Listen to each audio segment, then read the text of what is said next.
What is your favorite Pokemon? Of course, there are hundreds of potential answers to this question. But for me, when people ask me, my main answer, which you're probably expecting from the title of this video, is MissingNo, which usually gets some very interesting responses. And I'm gonna say this, that I feel like in a very unique way, the Pokemon or Glitchmon or the entity that is MissingNo has completely changed my life. Oh, hi, Mark. What's up, Freccero fam? Welcome back to my channel. I'd like to experience everything that life has to offer. We're gonna go way back. We're gonna go back to the late 90s when the one, the only Pokemon franchise truly began.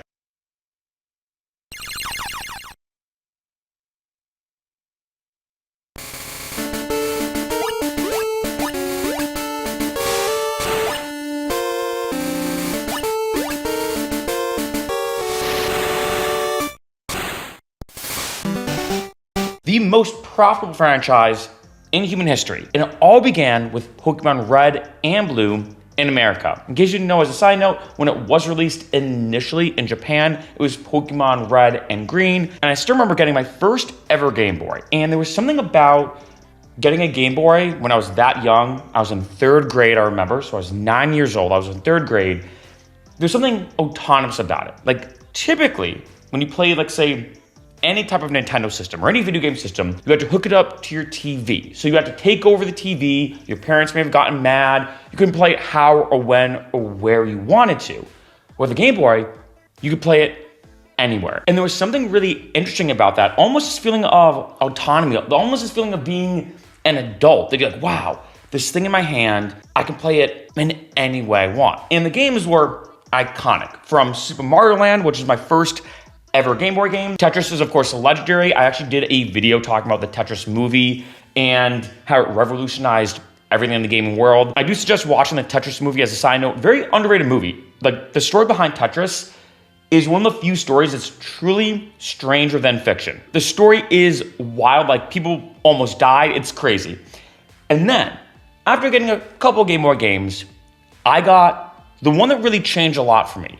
And that is Pokemon Red. And I will say up until this point, the first game ever that I was hooked on was Jumpstart Third Grade Mystery Mountain. I actually did an entire gameplay of that game. In my opinion, arguably the most nostalgic game, at least for me. It was the first game I ever got kind of into that I was like, oh man, I kind of like this gaming thing. And then came along Pokemon Red. And for anyone who remembers, it was almost overnight, like literally overnight, of how quick Pokemon just took off. I mean, it was a chess, not checkers move of them releasing the TV show with the games, with the Pokemon. Like, it was almost all at once this zeitgeist that just got put into the universe of everything Pokemon. And I remember the energy of Pokemon, especially on the playground, was unmatched. Certain people preferred Pokemon Red.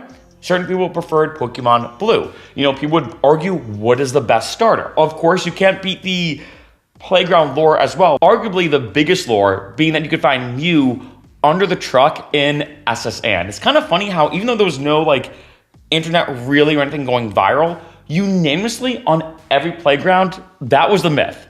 Completely word of mouth. I remember the biggest myth in order to access it was you needed a level 100 Dragonite with strength and that would move the truck. And remember, I actually got one. I got a level 100 Dragonite, taught it strength, went to move the truck and it didn't work. And I remember I was talking to a 5th grader who told me about this. And I was like, dude, I did exactly what you said. It didn't work. And he's like, your Dragonite's just not strong enough, bro. And I'm like, what? And when it comes to all this lore, when it came to these glitches, hacks, tricks, all this kind of stuff, there were a couple things that were true. For example, one kind of company that took off was GameShark. In case you don't remember, GameShark was a really cool device. We could plug it into your Game Boy, then plug the game into the GameShark. And basically, the GameShark, via hexadecimal coding, would hack the game for you, essentially. So I still remember, it's like burned into my memory, the exact code of 0115D7CF allows you to catch Mew. Basically, any wild Pokemon will be Mew in Pokemon Yellow, and it's 0115D8CF in Pokemon Red and Blue. And I remember thinking when I was young, like, it's so interesting that This crazy device, as a 9-year-old, allows me, as being 9 years old, to completely hack the game. Infinite money, infinite, Pokeballs, infinite Master Balls. I can catch any Pokemon that I want on a single cartridge. Pretty crazy that all I need is this device. But to be honest, you have to have the device with you. You can't just do all these crazy things, all these crazy hacking things without the device. Or can you? So let's talk about the MissingNo Glitch. In case you don't remember, in order to execute it, you first have to go to Viridian City.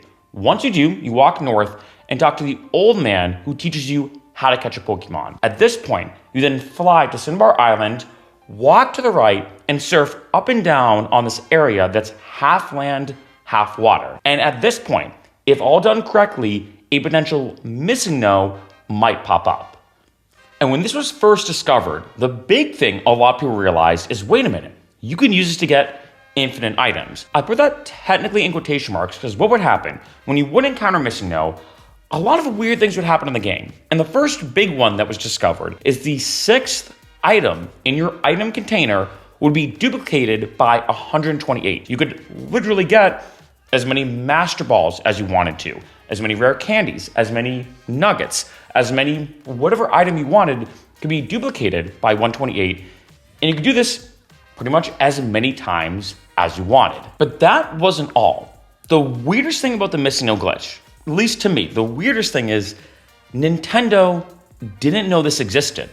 This is a Pokemon literally created out of thin air, and the backstory as to why this happens, definitely a subject for a whole other video. All I'm gonna say is this: Pokemon Red and Blue, or Gen 1 Pokemon, arguably the most buggy games ever created, and the glitches are super interesting, super fascinating. And MissingNo, you can make a legitimate argument, a pretty legitimate one. The MissingNo Glitch is the most famous and biggest video game glitch in history. But it's crazy to think that after doing a couple simple inputs, a couple simple tasks or errands, this glitched Pokemon pops up with its own name, being MissingNo, its own sprite, meaning the picture of it is, in a sense, custom, if I'd say it like that, custom stats. In case you didn't know, here are the stats of MissingNo.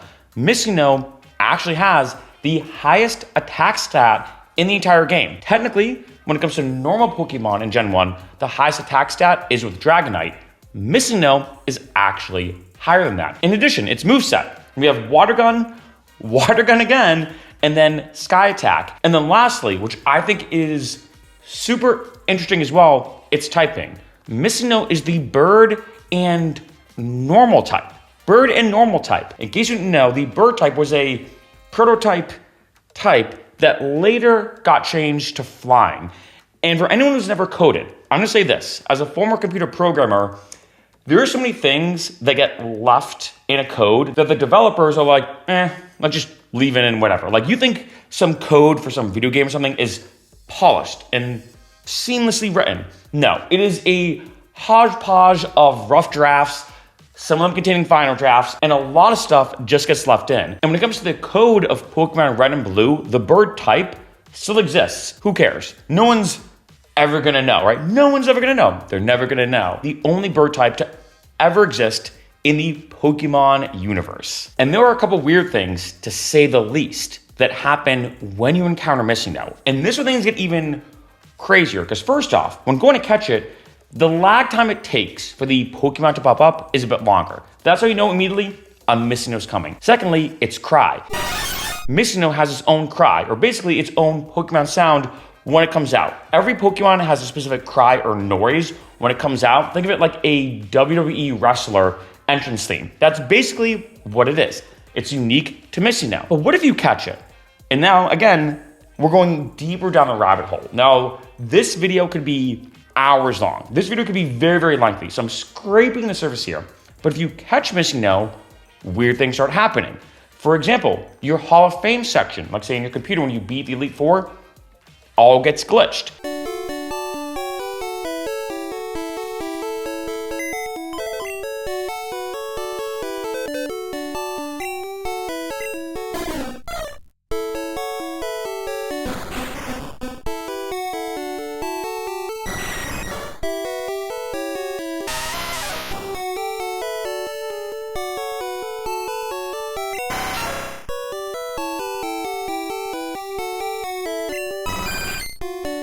In addition, when in battle, MissingNo's sprite, in terms of how it looks, changes every single battle.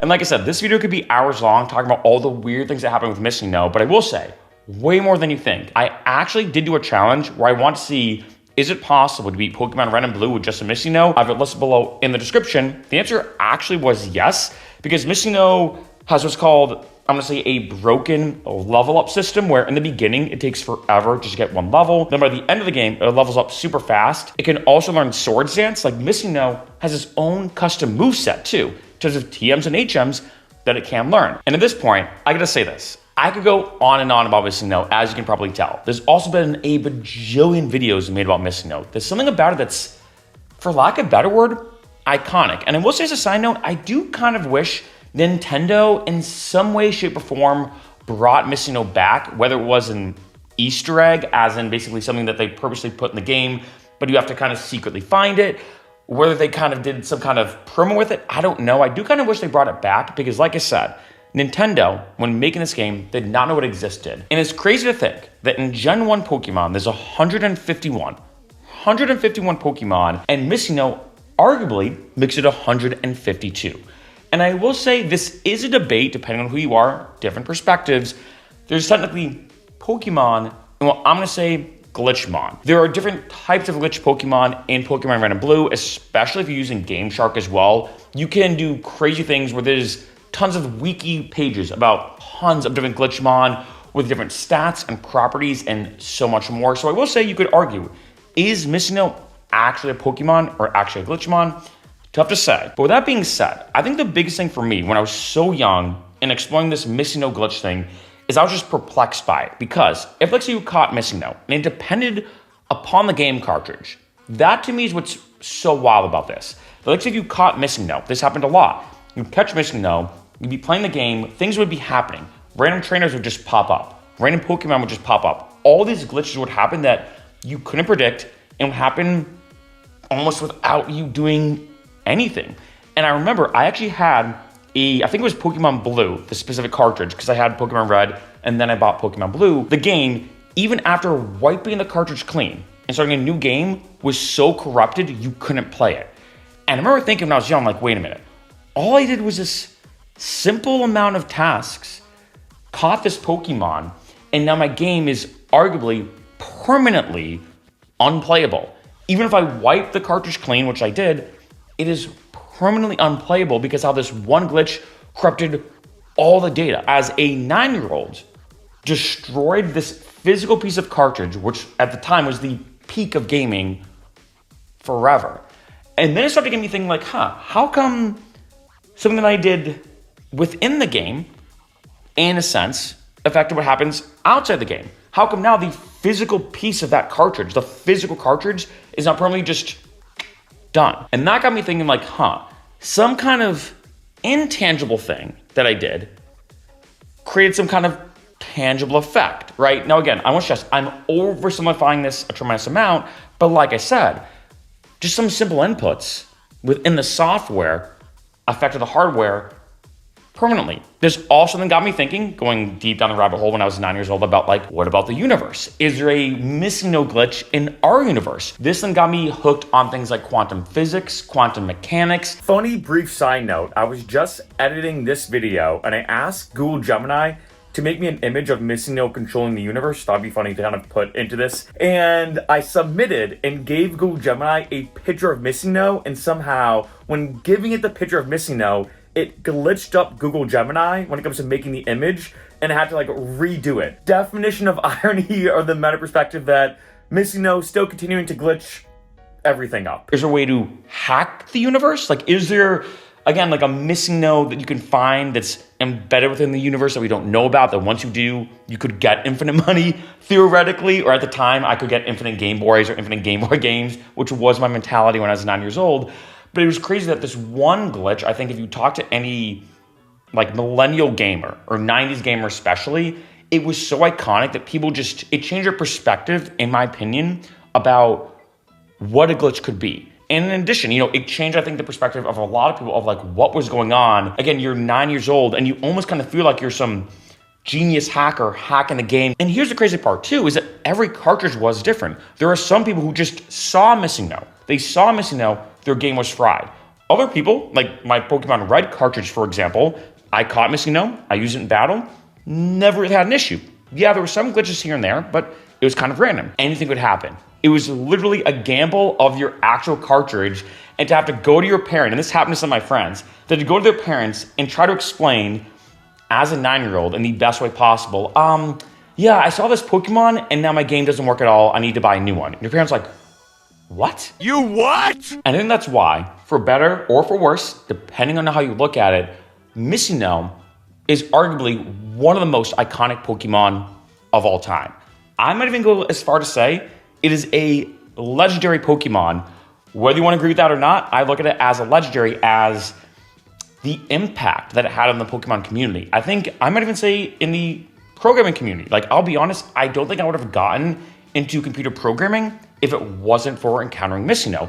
The impact that it had, just on the way I think people viewed glitches, because there was really nothing ever like that before, was iconic and legendary, and I'm just gonna say it, pretty epic. Which is why when people ask me, what is your favorite Pokemon? My answer right away is MissingNo.